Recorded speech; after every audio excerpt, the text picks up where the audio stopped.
রাসূলুল্লাহ সাল্লাল্লাহু আলাইহি ওয়াসাল্লাম সতর্ক করেছেন, দুনিয়ায় যারা মানুষের সঙ্গে বিশ্বাস ভঙ্গ ও প্রতারণা করবে, কিয়ামতের দিন তারা চরম অপমানিত হবে। সহিহ হাদিসে এসেছে, আখিরাতে প্রতারকের জন্য একটি পতাকা ওড়ানো হবে, কিন্তু সেদিন কাদের হাতে থাকবে লজ্জার পতাকা? বিস্তারিত থাকছে ডেস্ক রিপোর্টে।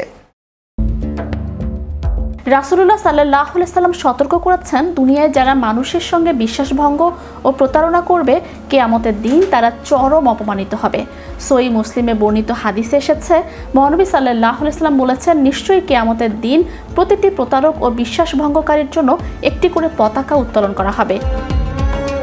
সেদিন জনসম্মুখে উচ্চ কণ্ঠে ঘোষণা দিয়ে বলা হবে, এটি অমুকের পুত্র, অমুকের ধোঁকাবাজি ও প্রতারণার পতাকা। হাদিস বিশারদদের মতে, হাসরের সেই কঠিন ময়দানে এই পতাকা উত্তোলনের মূল উদ্দেশ্যই হলো প্রতারণাকারীকে কোটি কোটি মানুষের সামনে সুনির্দিষ্টভাবে চিহ্নিত করা এবং তাকে চরমভাবে অপমানিত ও লাঞ্ছিত করা। সেদিন সমস্ত সৃষ্টির সামনে নাম ও পরিচয় ধরে ডেকে তার কৃত ধোঁকাবাজির কথা প্রকাশ করে দেয়া হবে, যা হবে তার জন্য এক অপূরণীয় মানসিক ও সামাজিক শাস্তি।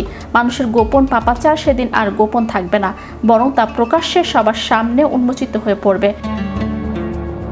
ইসলামী শরীয়তের বিধানে যে কোনো ধরনের চুক্তি, আমানত এবং ওয়াদা বা প্রতিশ্রুতি রক্ষা করা ঈমানের অন্যতম মৌলিক ও অপরিহার্য দাবি।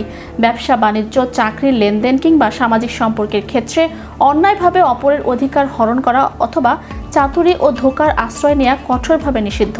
ইসলামে একে মারাত্মক কবিরা গুনাহ হিসেবে গণ্য করা হয়েছে। রাসূলুল্লাহ সাল্লাল্লাহু আলাইহি ওয়াসাল্লাম স্পষ্টভাবে হুঁশিয়ারি দিয়ে বলেছেন যে, ব্যক্তি প্রতারণা করে সে তার আদর্শ উম্মতের অন্তর্ভুক্ত হতে পারে না। পার্থিব জীবনে প্রতারণার মাধ্যমে হয়তো সাময়িক লাভবান হওয়া যায়, কিন্তু আখিরাতের জবাবদিহিতা ও ভয়াবহ শাস্তি থেকে রেহাই পাওয়ার কোনো সুযোগ নেই। তাই পরকালের সেই কঠিন হিসাব নিকাশ, চিরস্থায়ী লাঞ্ছনা ও অপমান থেকে রক্ষা পেতে হলে আমাদের ব্যক্তিগত, পারিবারিক, পেশাগত ও সামাজিক জীবনের প্রতিটি স্তরে শতভাগ সততা ও স্বচ্ছতা বজায় রাখা অত্যন্ত জরুরি।